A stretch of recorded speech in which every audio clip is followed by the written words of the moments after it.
Hello, ladies and gentlemen. The Rebuilding Glory campaign / Season 3, whichever you want to call it, brings with it some important new mechanics, including the rally attack and the significant structure upgrade system, which is tied to the ability to build neutral camps for yourself.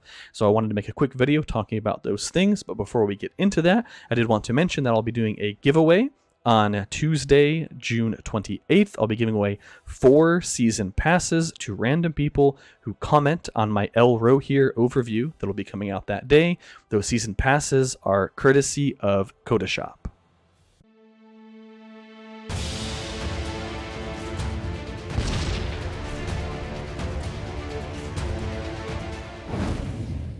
Welcome back, everyone. The first thing I want to talk about is the rally attack. In order to initiate a rally attack, you have to buy this little guy right here, the Warrior's Horn. It is available randomly in the Fellowship store. Anybody can buy it. Anybody can use it. This is not limited to officers and leaders only. So even if you're a regular player, you are allowed to initiate rally attacks. Once you have the Warrior's Horn, you will pick any tile that is faction occupied. So you cannot attack individual tiles with a rally attack. You can attack 200 power tiles. Unfortunately, currently you cannot even rally against a fortress. So if we see right here, I cannot initiate a rally attack against that fortress. However, if we were to go to this crossing as an example, or if we were to take a look, a better example might actually be the Eregion Keep, you are able to start a rally attack. Unfortunately, right now, I do not have a tile connected to a valid location. However, all you do is you click this, you're going to get a pop-up that will ask you to select a fort to which you're going to base the rally out of. Now, the number of armies that can join your rally is equivalent to the army slots available in your fort. So if you have a level 1 fort, only 2 armies can join the rally. If you have a max level fort, 6 armies can join the rally. You're also allowed to set a minimum power requirement for armies joining that rally, and you get to set a time at which that rally attack will start marching towards its target. People in your fellowship can then send their armies to join that rally. This is very useful for people who may be sleeping at a particular time when the rest of their fellowship wants to attack, or they're at work or something like that. They can go ahead and just send their army into the rally, and at that designated time, the army will start marching. It does move at the speed of the slowest army, so please nobody troll your friends by putting Ents in there. Probably now that I mention it, people are going to do that, so maybe I shouldn't have mentioned it.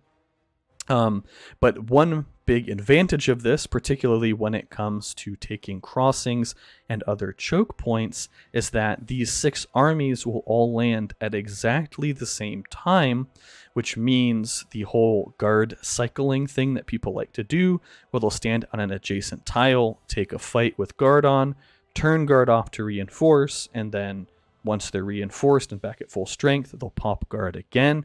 This kind of circumvents that, and I say kind of, it really does circumvent that, because that's no longer possible since these armies are going to land at exactly the same time.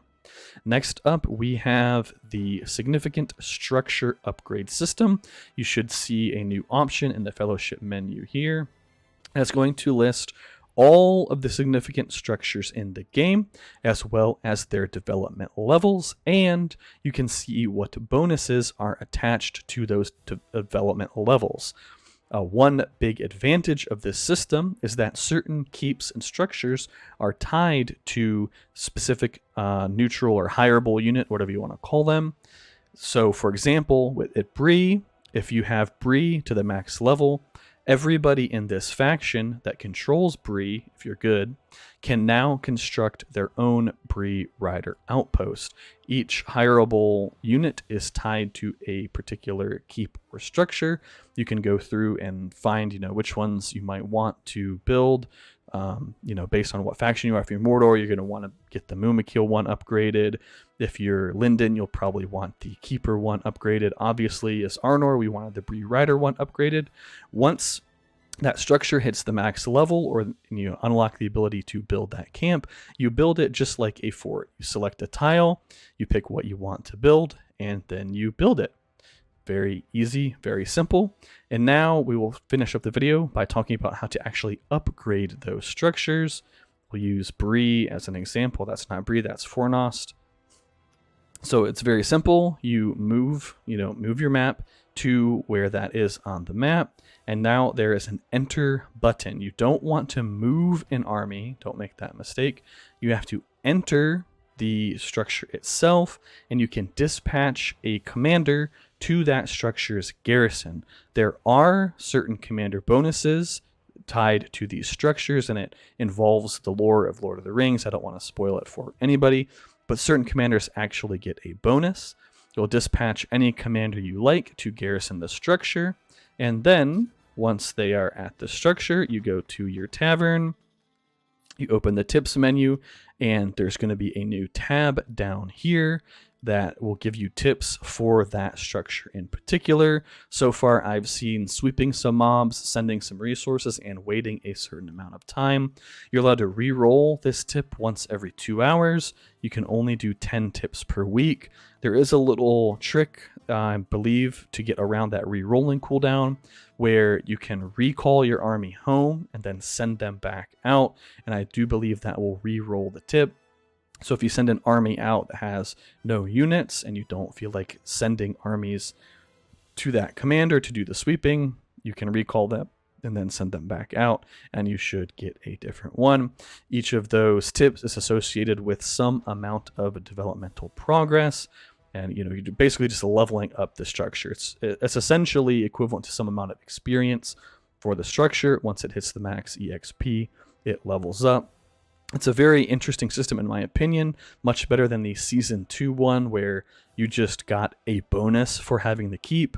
Now you're really incentivized for using your extra commanders to do extra things and working together as a faction to unlock those buffs that you want.